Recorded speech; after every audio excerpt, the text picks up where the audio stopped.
सभी का स्वागत है कंफ्यूज माइंड यूट्यूब चैनल पे। आज इस वीडियो में हम बात करने वाले हैं RT 2009 right to education act 2009 के बारे में। मतलब कि शिक्षा का अधिकार अधिनियम 2009 के बारे में, जो कि रीट सीटेट और टेट एग्जाम्स के लिए बहुत ही इंपॉर्टेंट है। तो वीडियो को स्टार्ट से एंड तक ध्यान से देखिएगा। तो सबसे पहले हम बात करते हैं इसके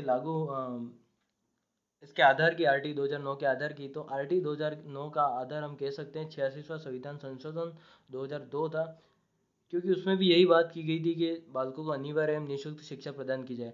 पर उस टाइम क्या ये एक मौलिक अधिकार नहीं बन पाया, एक फंडामेंटल राइट नहीं बन पाया, इसलिए आरटी 2009 आया और उसमें इसको एक मौलिक अधिकार बना दिया गया। तो इसलिए हम कह सकते हैं आरटी 2009 का आधार 86वां संविधान संशोधन, जो कि 2002 में हुआ था, वह है। नेक्स्ट बात करते हैं इसके लागू होने की। तो सबसे पहले इसका 2005 में एक रफ ड्राफ्ट तैयार हो गया था। उसके बाद ये पास हुआ राज्यसभा में 20 जुलाई 2009 को। उसके बाद लोकसभा में पास हुआ 4 अगस्त 2009 को। उसके बाद पूर्ण रूप से ये पूरे देश में लागू कर दिया गया, जम्मू कश्मीर को छोड़कर 1 अप्रैल 2010 को तत्कालिक जो प्रधानमंत्री थे हमारे डॉक्टर मनमोहन सिंह द्वारा जम्मू कश्मीर को छोड़कर पूरे देश में लागू कर दिया गया। उसके बाद बात करें इसके अध्यायों की, तो इसमें 7 अध्याय थे और 38 खंड थे। नेक्स्ट बात करते हैं आरटी 2009 की विशेषताओं के बारे में। तो सबसे पहले 6 से 14 वर्ष के बच्चों हेतु निःशुल्क एवं अनिवार्य शिक्षा, मतलब जो ये निःशुल्क एवं अनिवार्य शिक्षा का जो अधिकार मिल रहा था वो 6 से 14 वर्ष के बच्चों को मिल रहा था। नेक्स्ट बात करते हैं विकलांग बालक, 6 से 18 वर्ष पीडब्ल्यूडी, मतलब कि जो विकलांग बालक थे उनको एक विशेष छूट दी जा रही थी पर्सन्स विद डिसेबिलिटी एक्ट के तहत, कि जो 6 से 14 वर्ष की आयु जो बच्चों के लिए है वो विकलांग बालकों के लिए 6 से 18 वर्ष तक की होगी। नेक्स्ट बात करते हैं आयु के अनुसार प्रवेश, मतलब कि कोई बच्चा अगर सेकंड क्लास तक पढ़ता है, उसके बाद पढ़ाई छोड़ देता है 3 साल तक, और उसके बाद वो वापस पढ़ना चाहता है, फिर वापस एडमिशन लेने आता है स्कूल में, तो उसको थर्ड क्लास में नहीं बैठा जाएगा, उसको बैठाया जाएगा 6 क्लास में, 6 क्लास में, छठी क्लास में, क्योंकि वो उम्र के हिसाब से कौन सी क्लास में होना चाहिए, छठी क्लास में होना चाहिए, इसलिए उसको डायरेक्ट छठी क्लास में बैठाया जाएगा। इस तरह का प्रावधान दिया गया। नेक्स्ट बात करते हैं आरटी लागू करने वाला विश्व का 135वां देश। भारत से पहले 134 देशों ने आरटी एक्ट लागू कर दिया था, और 135वां देश बना भारत आरटी एक्ट लागू करने वाला। उसके बाद बात करते हैं प्रारंभिक शिक्षा। आरटी जो एक्ट है उसमें प्रारंभिक शिक्षा का एक तात्पर्य बताया गया, एक अर्थ बताया गया कि प्रारंभिक शिक्षा क्या है। तो प्रारंभिक शिक्षा पहली कक्षा से लेकर 8वीं कक्षा तक जो शिक्षा दी जाती है बच्चों को, वो क्या होती है, प्रारंभिक शिक्षा होगी। नेक्स्ट बात करते हैं कक्षा 1 से 8 के किसी बच्चे को फेल नहीं किया जाएगा, मतलब कि जो 1 से 8 तक के बच्चे उनको भले ही वो फेल हो रहे हैं, उनको फेल नहीं किया जाएगा। आजकल हम देखते हैं कि बहुत कमज़ोर बच्चे होते हैं, वो भी 8वीं तक पास हो ही जाते हैं। बात करते हैं शिक्षकों को 10 वर्षीय जनगणना, आपदा राहत कार्य व चुनाव कार्य के अलावा कहीं भी ड्यूटी पर नहीं लगाया जाएगा। मतलब जो शिक्षक है उनको इन 3 कामों के अलावा किसी भी गैर शैक्षणिक कार्य में नहीं लगाया जाएगा। जो 10 वर्ष की जो जनगणना होती है हर 10 वर्ष में, वो या फिर किसी आपदा के टाइम राहत कार्य के लिए शिक्षकों को भेजा जा सकता है, और चुनाव कार्य में जैसे इलेक्शन ड्यूटी लगती है उनको पता है, तो उनमें उनको लगाया जा सकता है। उसके अलावा किसी भी गैर शैक्षणिक कार्य में शिक्षकों को नहीं लगाया जाएगा, जैसे पल्स पोलियो वाले कार्य तो उनमें नहीं लगाया जाएगा। नेक्स्ट बात करते हैं निजी स्कूलों में 25% सीट गरीब, दुर्बल व वंचित वर्ग के बच्चों के लिए आरक्षित।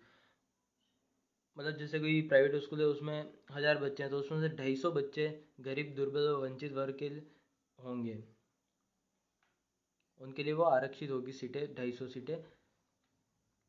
नेक्स्ट बात करते हैं शारीरिक दंड व मानसिक प्रताड़ना पर प्रतिबंध।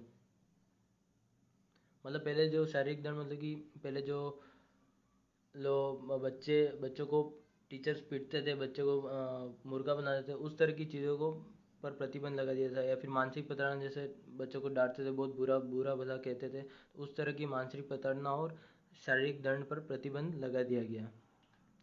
नेक्स्ट बात करते हैं न्यूनतम कार्य दिवस और शैक्षिक घंटे। मतलब एक समयावधि, एक सेशन में कितने दिवस शिक्षकों को कार्य करना है और कितने घंटे शिक्षकों को कार्य करना है। तो सबसे पहले बात करें फर्स्ट से फिफ्थ क्लास के टीचर्स के लिए।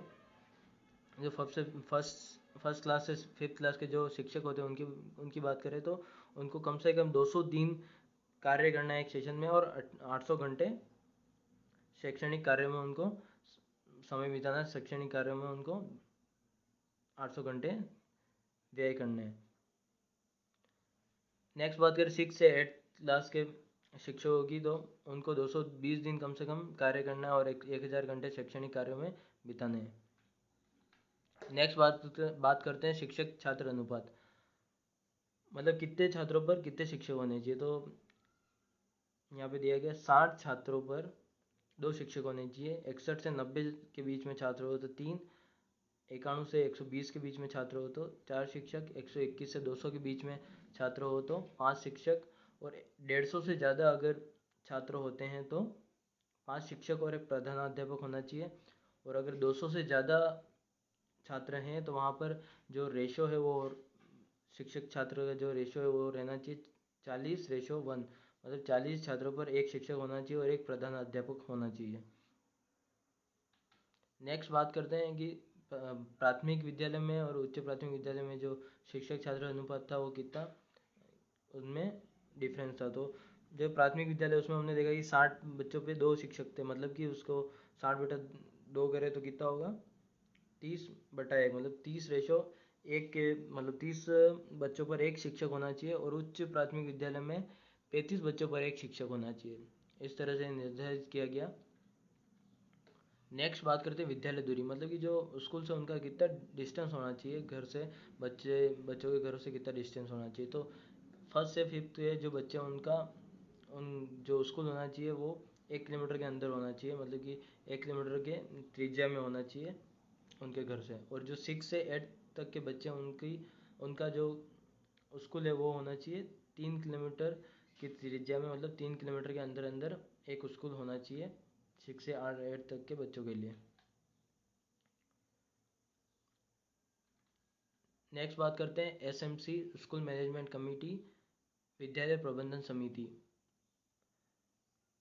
स्कूल मैनेजमेंट कमेटी का गठन इसलिए किया गया ताकि विद्यालय का विकास हो सके, और ये जो इसके मेंबर्स होंगे, वो सदस्य जो होंगे वो सब मिलके विद्यालय के विकास के लिए प्लानिंग बना सके, उनको प्रभाव में लाए और एक अच्छा स्कूल व्यवस्था बनाए, विद्यालय व्यवस्था बनाए। तो इसमें 15 सदस्य होंगे जिसमें 50% महिला होंगी, मतलब कि 8 महिलाएं होंगी कम से कम इस कमेटी में। इस तरह से आर्टिकल 2009 में इसे बनाया गया है, SMC को, स्कूल मैनेजमेंट कमेटी को बनाया गया। नेक्स्ट बात करते हैं सरकार की भागीदारी की, मतलब राज्य सरकार और केंद्र सरकार को क्या क्या कार्य करने थे। तो इसमें 2-3 महत्वपूर्ण कार्य हैं। तो राज्य सरकार को विद्यालयों का निर्माण करवाना था और शिक्षकों की भर्ती, ये 2 कार्य राज्य सरकार को करने थे। और जो व्यय होगा, जो खर्चा होगा आर्टिकल 2009 को लागू करने में, तो उसमें से 35% जो होगी वो राज्य सरकार वहन करेगी और 65% केंद्र सरकार वहन करेगी। इस तरह से डिसाइड किया। पर ये जो रेशो है 35-65 का, वो उत्तर पूर्वी राज्य जो है असम, मेघालय, इस साइड के जो राज्य हैं उनमें ये रेशो अलग है, उसमें केंद्र सरकार ज़्यादा व्यय करेगी। RT 2009 में पाठ्यक्रम व मूल्यांकन पर भी जोर दिया गया। पाठ्यक्रम व मूल्यांकन के निर्माण में 4-5 बच्चों को ध्यान में रखकर पाठ्यक्रम व मूल्यांकन का निर्माण किया जाए, इस तरह का प्रावधान RT 2009 में दिया गया। तो सबसे पहली बात थी मातृभाषा, मतलब जो शिक्षा दी जा रही है बच्चों को वो ज़्यादा से ज़्यादा हो सके तो मातृभाषा में ही दी जाए, और उनसे बात वगैरह जो भी इंस्ट्रक्शंस दिए जाए उनको वो मातृभाषा में ही हो, इस तरह का प्रयास किया जाए पाठ्यक्रम में। सेकेंड पॉइंट, सर्वांगीण विकास, मतलब कि पाठ्यक्रम इस तरह से बुना जाए कि बच्चों का सर्वांगीण विकास हो सके, उनमें अलग अलग एक्टिविटीज़ डाली जाए, उनमें खेल विधियाँ इंक्लूड की जाए ताकि बच्चों का सर्वांगीण विकास हो सके। नेक्स्ट है चिंता मुक्त, मतलब कि इस तरह का पाठ्यक्रम का निर्माण हो कि बच्चे ज़्यादा चिंता में नहीं रहे, टेंशन में नहीं रहे, चिंता मुक्त रहे वो। बाल केंद्रित क्रियाकलापों से शिक्षण, मतलब कि बाल केंद्रित क्रियाकलाप हो, जैसे खेल विधियाँ, प्रैक्टिकल्स डाले जाए, उसमें अलग अलग को करिकुलर एक्टिविटीज़ डाली जाए जिससे कि शिक्षण अच्छी तरह से हो सके, बाल केंद्रित हो सके। तो इसी के साथ हमारी वीडियो यहाँ पे समाप्त होती है। अगर आपको वीडियो अच्छा लगा हो तो please like, share and subscribe जरूर करें। और नेक्स्ट वीडियो में हम बात करेंगे RT 2009 के इम्पोर्टेंट क्वेश्चंस की, जो कि रीट सी टेट और अदर टेट्स के लिए बहुत ही इंपॉर्टेंट होंगे। तो नेक्स्ट वीडियो भी आप देखिएगा। Thank you.